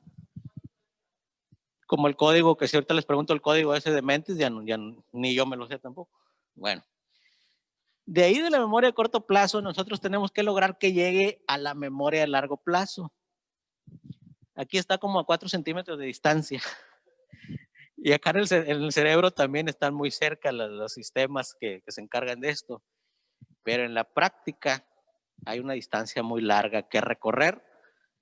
Y esa distancia nosotros la podemos hacer muy tediosa y muy aburrida o la podemos hacer muy divertida. Y eso lo vamos a estar viendo en el segundo tiempo. Cómo lograr que desde lo que yo miro, lo que yo escucho, se quede para siempre en los archivos de mi memoria como un conocimiento, como algo que yo voy a poder aplicar a mi vida diaria. ¿Ok?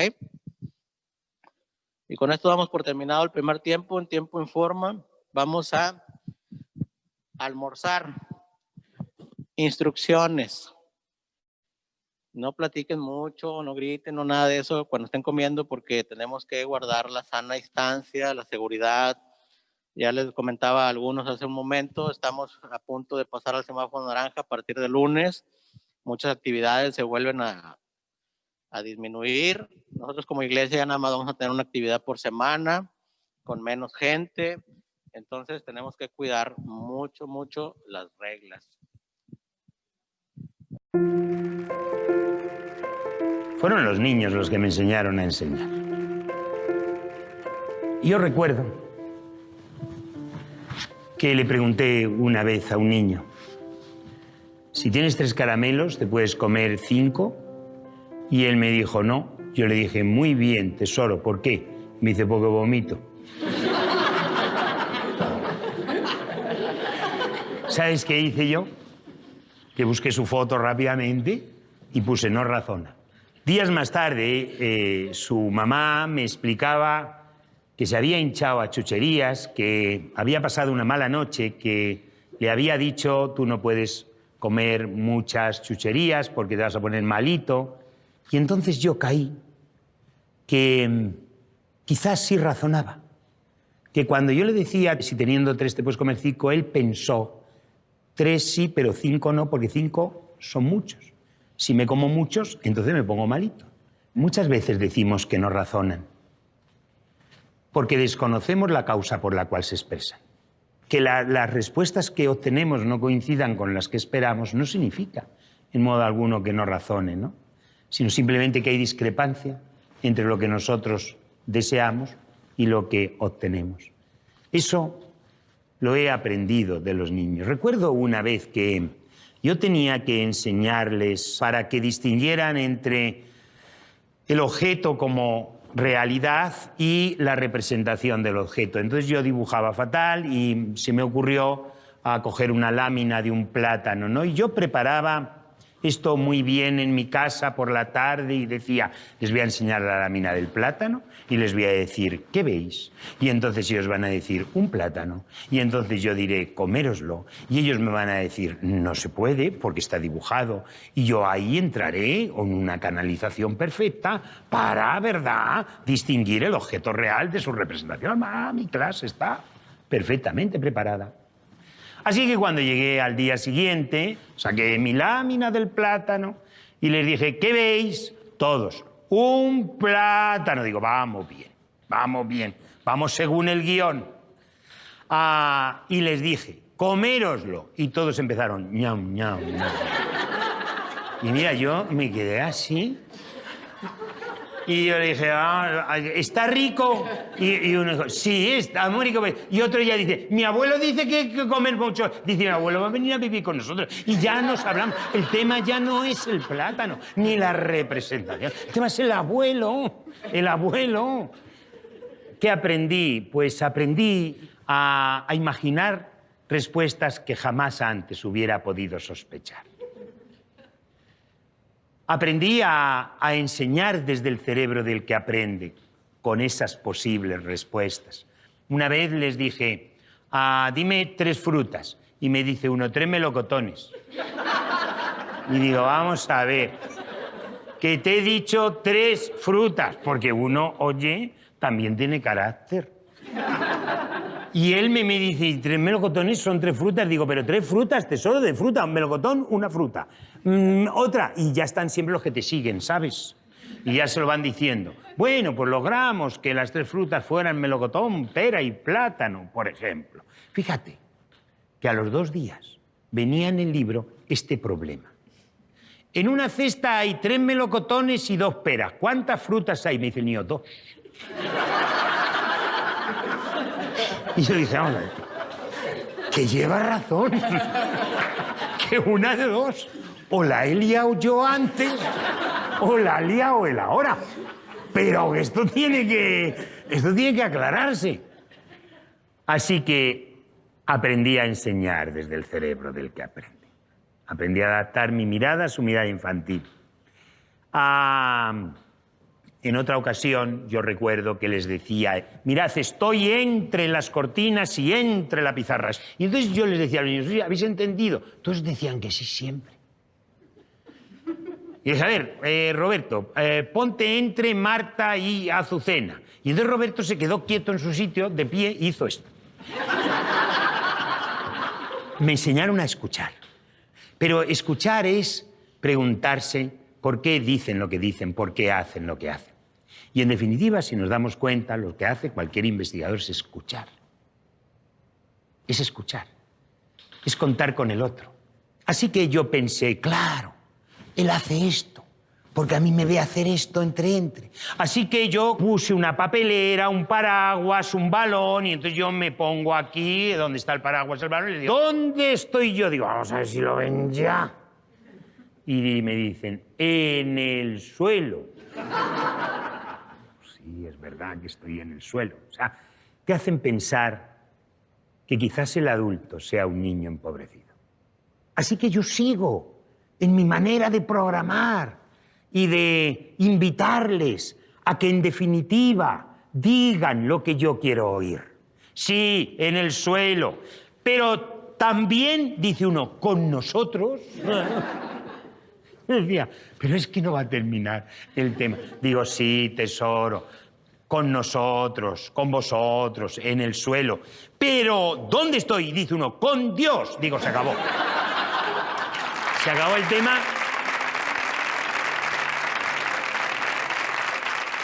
¿Qué me enseñaron los niños? Todo. Me enseñaron que no existe método de enseñanza superior a la capacidad de aprendizaje de la mente humana.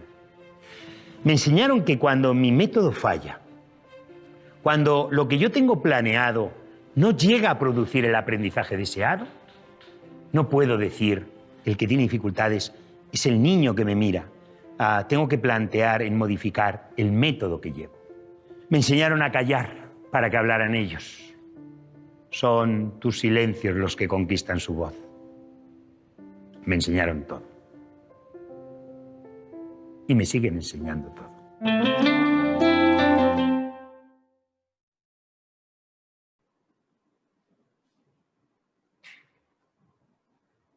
Así es que tenemos que pensar como niños, pensar por el cerebro del niño, ¿no? Obviamente el cerebro, ya vimos que no es tan fácil de trabajar, ¿no? Como veíamos. Y bueno, este proceso que veíamos antes de salir al descanso, donde se veía la memoria sensorial, la memoria a corto plazo, la memoria a largo plazo. Ese proceso de aprendizaje se llama procesos cognitivos. procesos del conocimiento, así se llaman. Y bueno, existen pasos que tenemos que ir dando. Lo primero que tengo que hacer yo es captar la atención, eso lo sabemos todos, ¿no? Cualquier maestro, predicador, político, orador, quien vaya a hablar en público, lo primero que tiene que es captar la atención de los que están enfrente.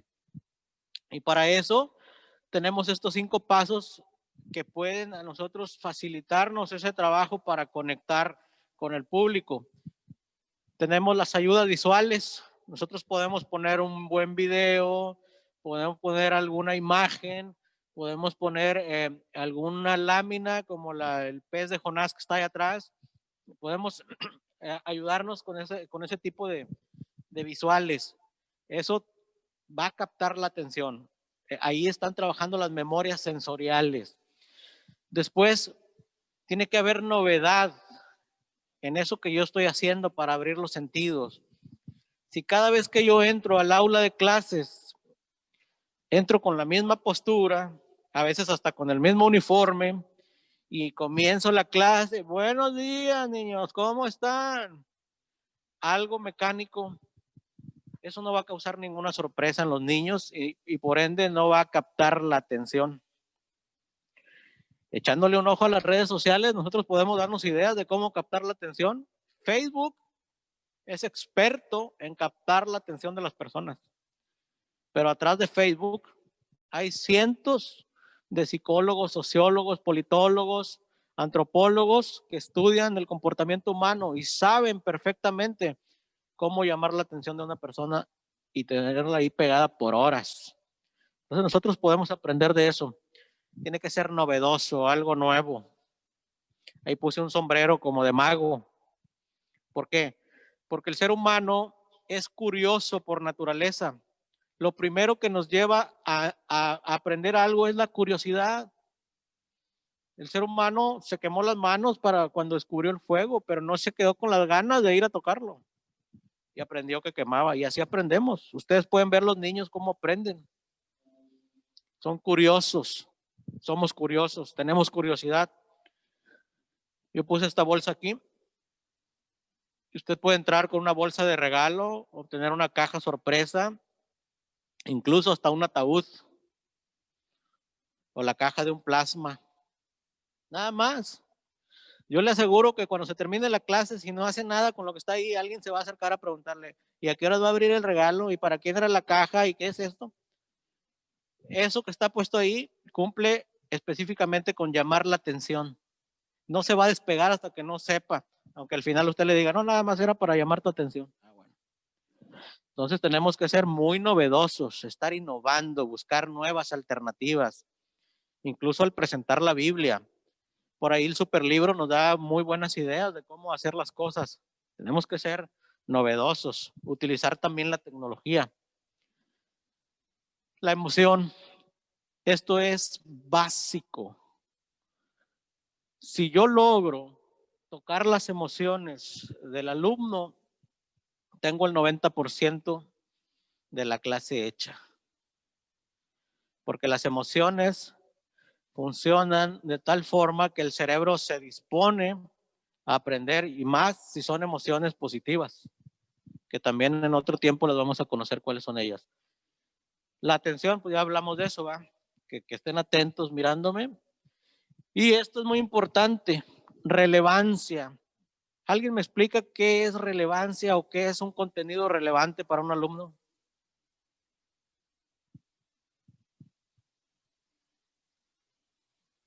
Y esto es importantísimo que lo entendamos. Yo puedo captar la atención, puedo tener las mejores ayudas visuales, pero si mi contenido no es relevante, en ese flujo hay otras diapositivas que traen abajo un decantador, que quiere decir eso, va pasando la información y en corto plazo se va al olvido, y a veces casi llega a largo plazo y se va al olvido.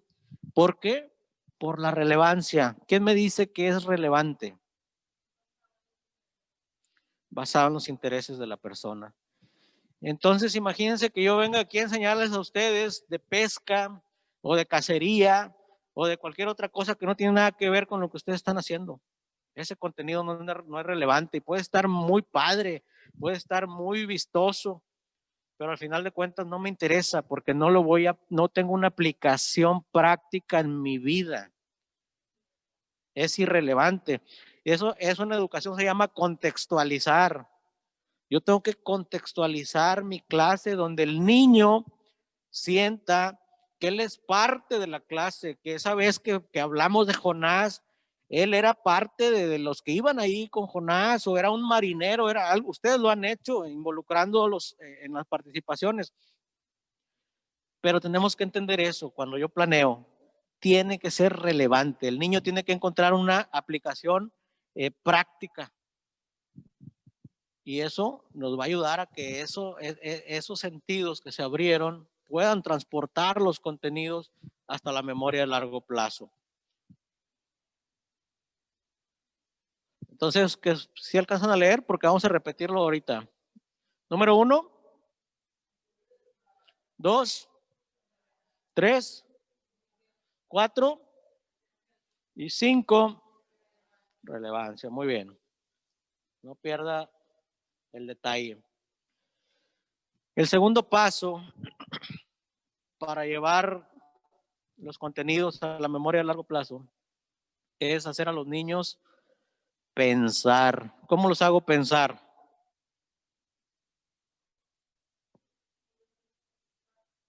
Ayudándoles a concentrarse. ¿Qué más? Haciendo preguntas. El método socrático, infalible. Jesús lo usaba. Oyeron que fue dicho, ¿quién dicen que soy? Y siempre les hacía preguntas. Es un método infalible para que la persona empiece a pensar. Entonces, si yo ya empecé a introducir un contenido, hago preguntas, a ver qué está entendiendo. Pero hay algo muy importante que se nos pasa luego. Ahí está un relojito y allá está un símbolo de silencio. Cuando yo le hago una pregunta a un niño, y esto aplica también en las clases en línea, ahorita les voy a decir, y se van a espantar del tiempo, pero se van a espantar. Yo tengo que darle tiempo para que los engranes de esa maquinaria llamada cerebro empiecen a buscar la información, la empiecen a codificar, la empiecen a traer para darme una respuesta. Eso se llama pensar. Y ahí lo estoy motivando a que piense. Pero también debo de guardar silencio, porque como decía el maestro ahorita que nos decía, es el silencio el que cautiva la atención de los niños. En ese silencio se da un pensamiento reflexivo, donde el niño va adquiriendo el conocimiento. Ahora, como maestros, muchas veces hacemos una pregunta y si no nos contestaron a los 10 segundos, ya la estamos contestando nosotros mismos. ¿Qué les ha pasado? A ver, Juanito, ¿qué quiere decir esto? No, es esto. En línea, fíjense, en las clases virtuales se debe de dar de 3 minutos a 5 minutos de tiempo de respuesta. Y la verdad que en lo virtual es un mundo de tiempo, esos 3 minutos, esos 5 minutos. Pero eso es lo que científicamente está comprobado que se le debe dar a una persona para que conteste. Ahí estamos dando una clase en Zoom, pregunta el maestro o preguntas tú, nadie contesta hasta que tú nombras a alguien y luego ese todavía se queda mudo un tiempo. ¿Y qué pasa? El maestro se desespera y da la respuesta. Entonces el proceso de pensar no se dio porque el maestro lo interrumpió, porque se nos hace un mundo de tiempo esperar a que el niño reflexione, saque la información y después nos dé una respuesta acertada o no. La respuesta realmente no va a importar, lo que importa es el proceso que él llevó. Entonces, abusados con eso, pensar, darles tiempo, hacer preguntas, darles tiempo y guardar silencio.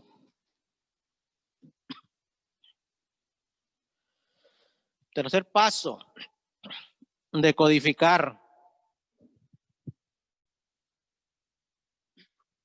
Se llama así porque obviamente los que hemos estudiado un poco acerca de la comunicación sabemos que el lenguaje es un código y que los códigos pues, son para descifrarse.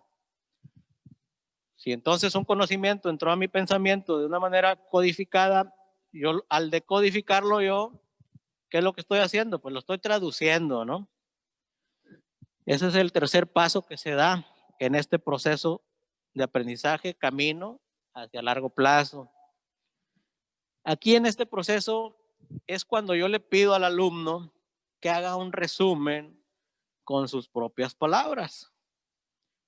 Pero ahora les pregunto yo a ustedes, ¿cómo haría un niño de 6, 7, 8 años un resumen con sus propias palabras de lo que yo le estoy enseñando?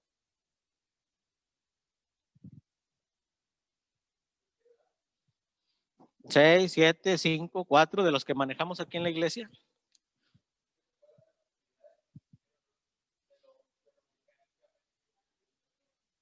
¿Mande?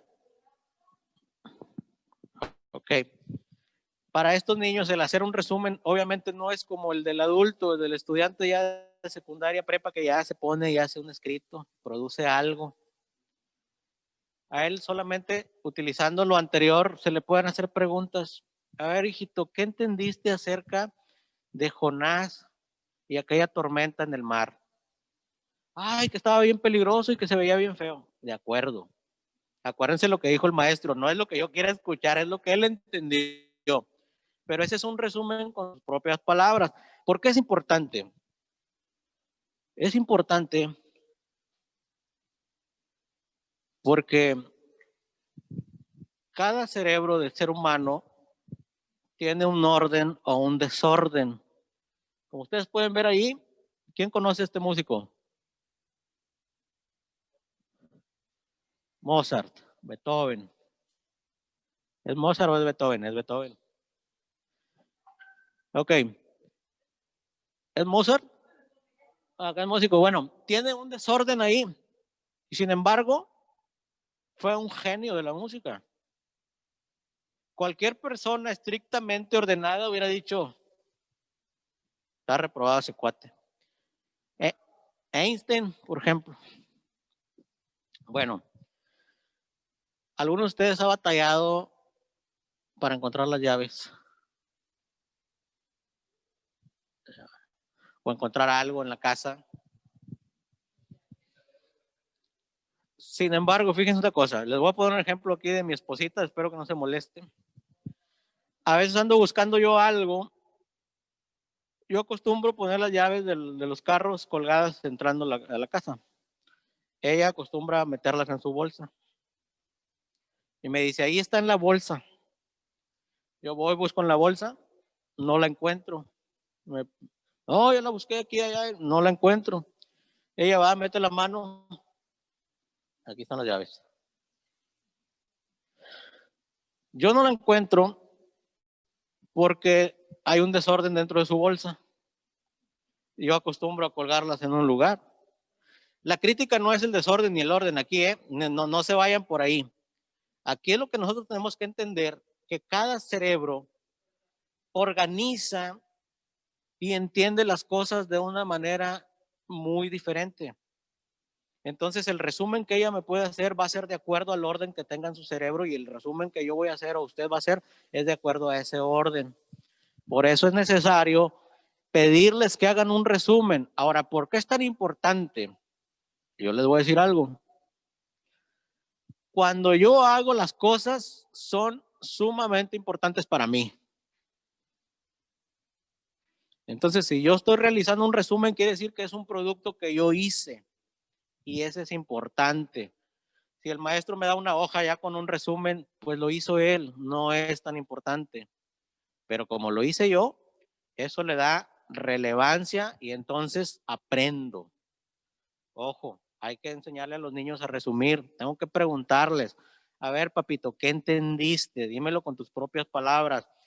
Si no está correcto, no le digas, síguele enseñando, cambia la estrategia, pero no le digas, no, estás mal, eso no. A ver, vamos a ver otra vez desde otro ángulo a Jonás y la ballena, que no era ballena, a ver, y así. Las veces que sean necesarias. Bueno, les voy a dar tiempo de unos 5 minutos para que ahí en unas hojas y unos lápices que tienen hagan un resumen de lo que hemos visto hasta ahorita con sus propias palabras. Vamos a continuar. ¿Quién de aquí, levante la mano, tiene mala memoria? Entonces, casi todos. Muy bien. Vamos a seguir platicando un poco acerca del cerebro y todas sus virtudes. ¿Sabía usted que nuestro cerebro, en esa memoria que él tiene una capacidad, escúchelo bien, una capacidad de llenar su almacén a largo plazo, que podríamos durar 25,000 años de lunes a domingo, las 24 horas, almacenando en ese memoria a largo plazo, y en 25,000 años a lo mejor estaríamos acercándonos a llenar la memoria. Ahora, con esta información, ¿quién tiene mala memoria?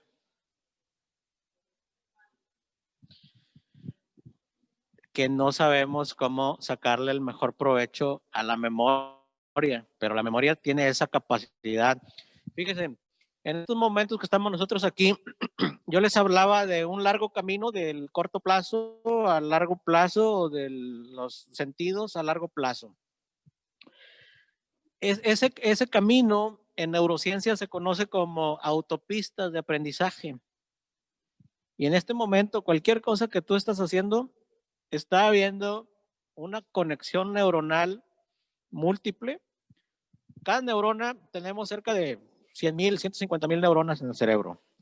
Cada una de ellas es capaz de realizar 10,000 conexiones en milisegundos. 10,000 conexiones en milisegundos. O sea, ni siquiera lo podrías contar el tiempo. Y tan es así, tú lo puedes comprobar, que para que yo mueva este dedo, apenas estoy pensando en moverlo y ya se está moviendo. O sea, cualquier cosa que voy a hacer. Y esas autopistas recorrieron desde mi cerebro hasta la punta de mi dedo en milisegundos y regresaron para traer la información. Si yo quiero saber si esta superficie está rugosa, está suave o algo, mi cerebro le ordena a mi mano que la toque. Y inmediatamente la puedo tocar así, y inmediatamente regresa la información. Está rugosa. En milisegundos. Así se produce. Esas son las autopistas del conocimiento, del aprendizaje. Se llama sinapsis. Es cuando una neurona se comunica con otra a través de fluidos químicos y de electricidad. Eso sucede cuando yo me emociono, cuando estoy alegre, cuando estoy contento, cuando hago deporte, se producen las endorfinas y muchas otras sustancias químicas que son las que me hacen producir placer, y el placer me lleva a mantener la atención en algo, y la atención en algo me lleva a aprenderlo. Entonces eso sucede. Tenemos que conocer nuestro cerebro, así funciona. No tengo mala memoria, simple y sencillamente no le presto atención a algunas cosas. No son tan importantes para mí, por eso las olvido. Pero la próxima vez que yo quiera, entonces, aprenderme algo, pues voy a tener que usar algún otro tipo de estrategia para ponerle más atención, y me lo voy a aprender. ¿Ok? Vamos a continuar. Cuarto paso, reforzar. Dice evaluación, retroalimentación, ¿verdad? Si yo ya capté la atención de los alumnos, ya los hice pensar, después les di la oportunidad de que codificaran, de que hicieran un resumen con sus propias palabras, ahora yo tengo que reforzar el conocimiento. A ver, hijito, entonces la ballena se comió a Jonás porque Jonás no obedeció a Dios, me dijo el niño. Entonces yo tengo que reforzarlo. Primero lo que hago es que evalúo lo que él me dijo, ¿eh? Para ver si está aprendiendo lo que yo le quiero enseñar. En segundo lugar, yo refuerzo. ¿Cómo refuerzo? A través de la retroalimentación. ¿Qué es la retroalimentación? ¿Quién me dice? El feedback.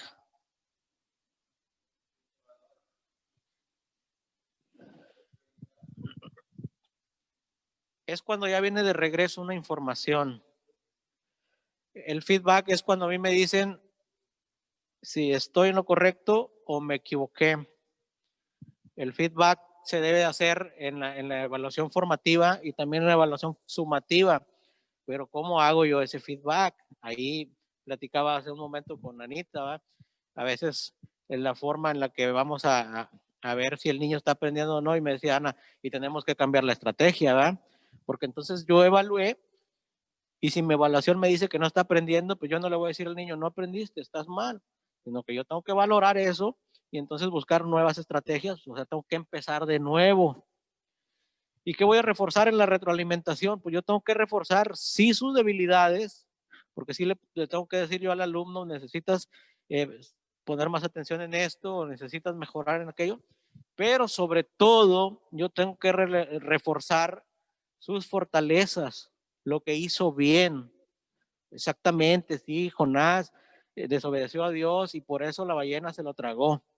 Entonces, esto es importantísimo, la retroalimentación, porque es de acuerdo, como yo la reciba, es como yo voy a reaccionar. Muchas veces retroalimentamos de manera que la otra persona ya no quiere nada, o sea, ya no quiere trabajar, ya no quiere participar. ¿Por qué? Porque le dijimos que lo que hizo estaba mal y se lo dijimos de mala manera, ¿verdad? No le dijimos, mira, tienes esta área de oportunidad para mejorar. Esa sería la mejor manera de decirle a alguien que necesita mejorar, ¿verdad? Tienes un área de oportunidad para mejorar y es esta. El famoso análisis FODA, que por ahí se aplica, ¿no? Pero estas son tus fortalezas. Hay que sacarle provecho a ellas. Entonces, ojo, cuando retroalimentemos a un niño o a cualquier persona, debe ser de una forma positiva, poniendo énfasis en las fortalezas.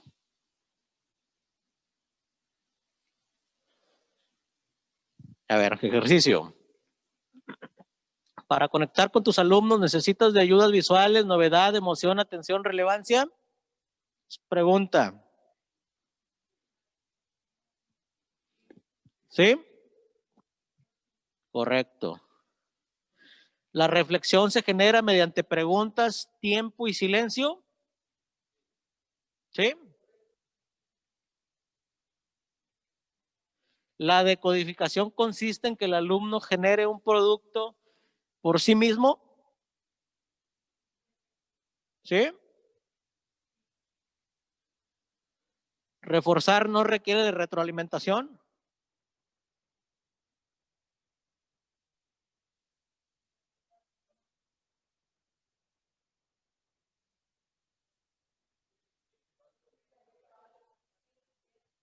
Ok, es falso.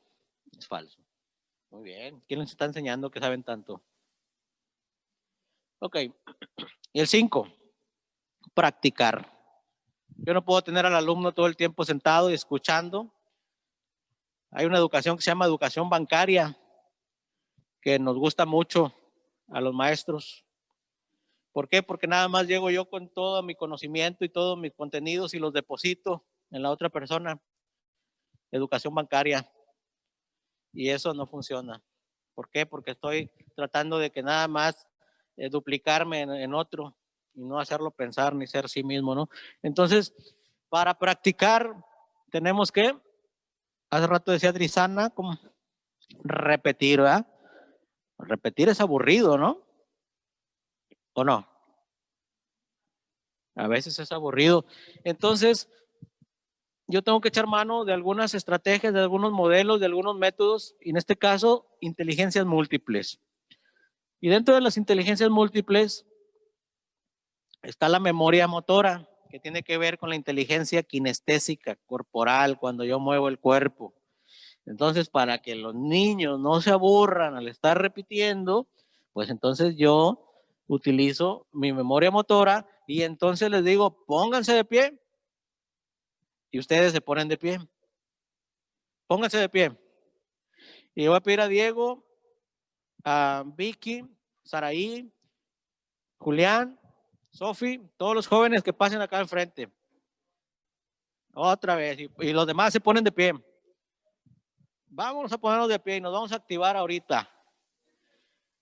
Porque repetir es aburrido. Pero podemos hacer que no sea tan aburrido. Fíjense bien la coreografía que les voy a enseñar. Vamos a estar moviéndonos como usted quiera en el ritmo de una música que voy a poner. Pero no tengan miedo. Y le decía yo a Diego hace un rato, y esto grábeselo bien en la cabeza. Un maestro tiene que ser capaz de hacer el ridículo para que sus alumnos aprendan.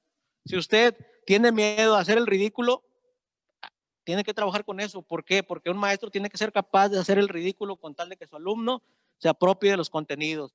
Yo pude haber venido vestido de payaso, que ya no me falta mucho, pero mi esposa no me dejó. Pero se pueden utilizar otro tipo de cosas y nosotros tenemos que desinhibirnos. Yo tengo que enseñarle a mis alumnos que pueden bailar, que pueden moverse, que van a aprender cuando estén haciendo un movimiento. Entonces, fíjense bien. Lo primero que eran los sentidos, ¿se acuerdan? Entonces, cuando vamos a hablar de los sentidos, vamos a señalar hacia ellos los ojos, la nariz, la boca, los oídos y las manos. A ver cómo es. Ojos, nariz, boca y las manos. Esos son los sentidos. ¿Eh? Perdón. ¿Ven? Otra vez. Ojos, nariz, boca, oídos y... Ok, dale. Después, ¿cuál era el segundo paso? Pensar. Tercer paso, hacer un resumen con sus propias manitas. Ese es hacer un resumen con sus propias manos. Háganlo porque si no lo hacen no se lo va a aprender. Hacer un resumen con sus propias manitas. Ok. Cuarto paso, reforzar. Esto va a ser así, como que estoy haciendo pesas. ¿Vale? Ya lo tenemos todos para poner la música.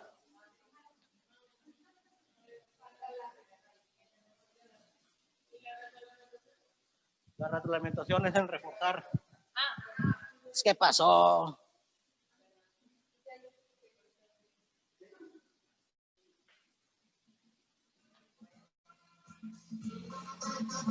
Dale, vamos. Sentidos.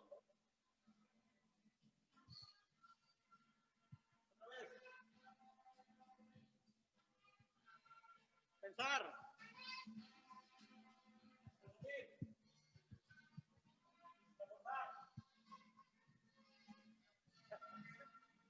Sentidos.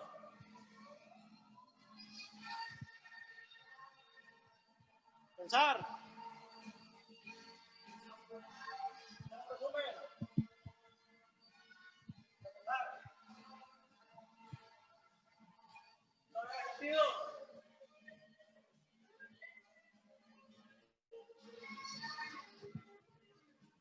Pensar. Hacer un resumen. Y resultar. Listo.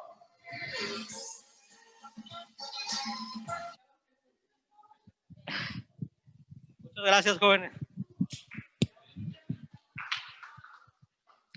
La próxima vez que vean la película de Rocky, se van a acordar de todo esto. Ok. Vamos a agarrar un poquito de oxígeno y vamos a continuar. ¿Fue aburrido repetir entonces? Ya no es tan aburrido. Y yo sé que ustedes son mucho más creativos que yo, así es que van a encontrar 1000 maneras de repetir sin que esto sea aburrido, que sea muy divertido para el niño.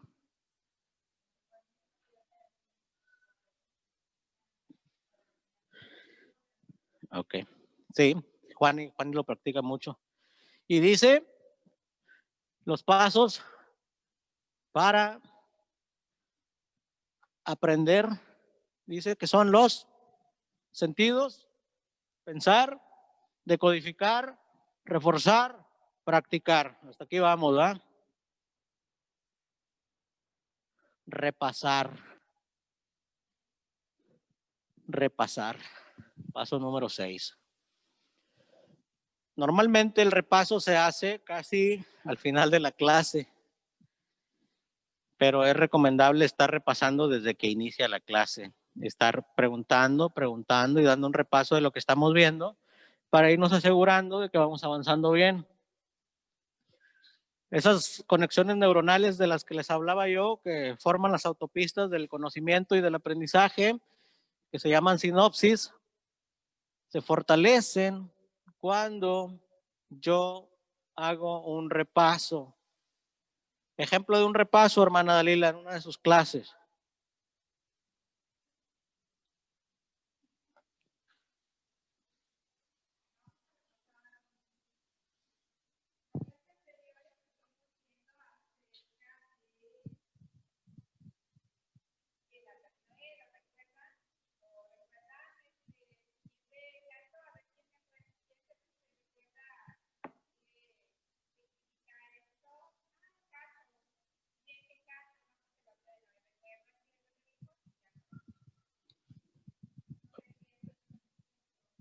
Ok, eso sería un diagnóstico de conocimientos previos para una nueva clase.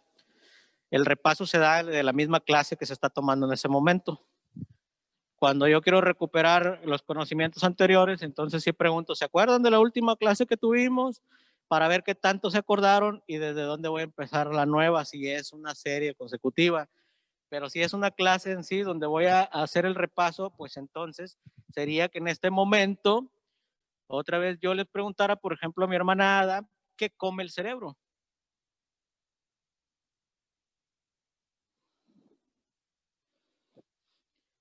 Citando a Celia Cruz, ¿qué comería el cerebro?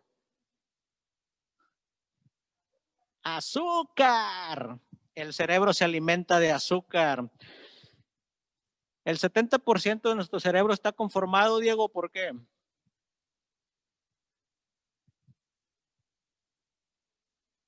Ana, por agua, exactamente. ¿Qué utiliza nuestro cerebro para quemar esa glucosa con la que se alimenta? Oxígeno.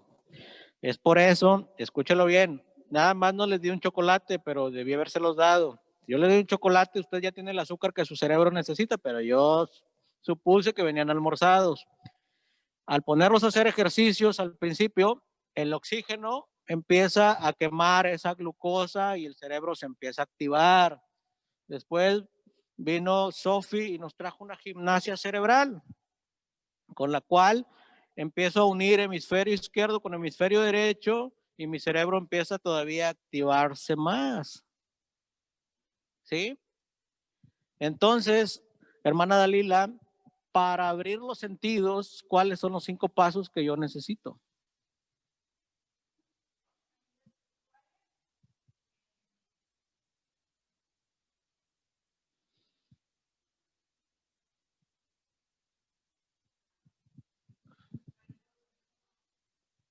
¿Sí?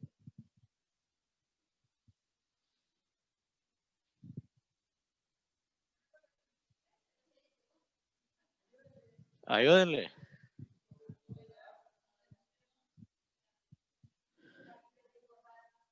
Relevancia. Ok, recuérdenlo siempre. Es ayudas visuales, novedoso, para mover las emociones, captar la atención con un contenido relevante. ¿Ok? Eso que hicimos es dar un repaso. Vamos a, ya casi concluimos.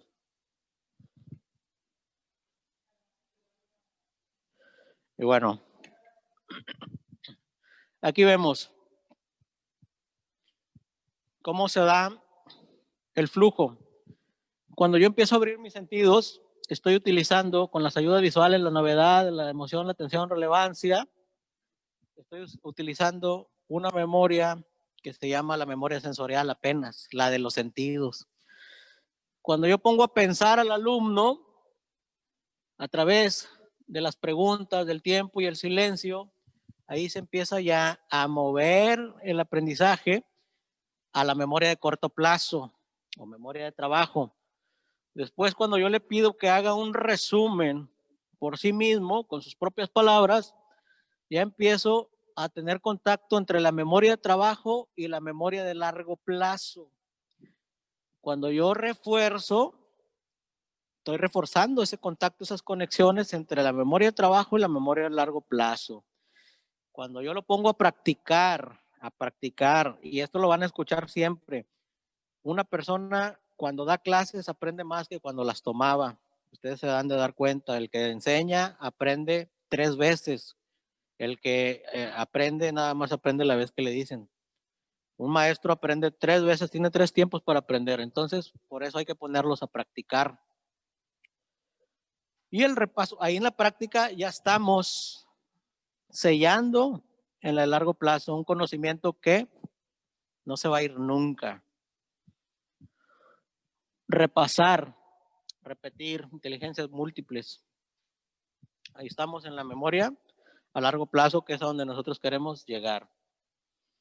Y el último paso en este proceso es recordar. O sea, yo ya tengo en los archivos bien grabada toda la información. Ahora la recuerdo y puedo hacer uso de ella en el momento que yo disponga, en el momento que tenga la necesidad de utilizarla. Este es el último paso, que es recordar. Y ahí están nuevamente los pasos. Memoria sensorial, pensar, decodificar, reforzar, practicar, repasar y recordar.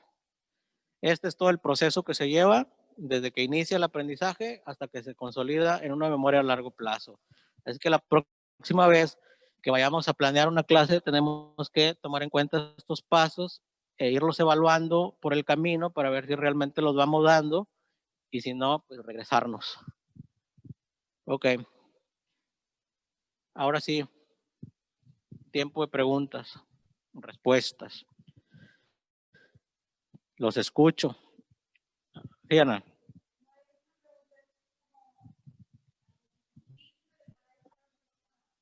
Un complemento, ok.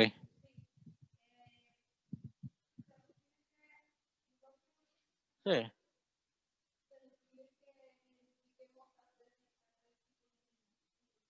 Ok.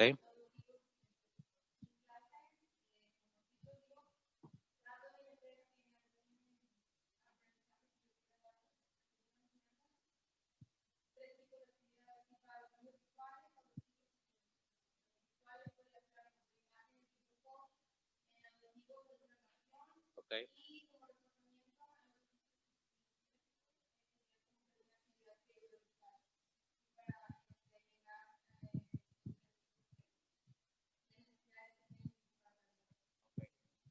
Eso se llaman estilos de aprendizaje, lo que nos acaba de compartir Ana. Y eso es muy importante que usted los identifique. Hay también formas de identificar estos estilos de aprendizaje. El visual, obviamente, Ana nos acaba de explicar que aprende más cuando mira las cosas, cuando mira imágenes, cuando mira videos. El auditivo es cuando escucha, él puede estar escuchando al profesor, puede estar escuchando una canción, puede estar escuchando el mismo video y él va a aprender de una manera más efectiva cuando es audible. Y el kinestésico, que es el que tiene que tocar, tiene que hacer, hay varias estrategias con ellos. Una de ellas es la que nos acaba de mencionar Ana, pero también es que por ejemplo, le des la oportunidad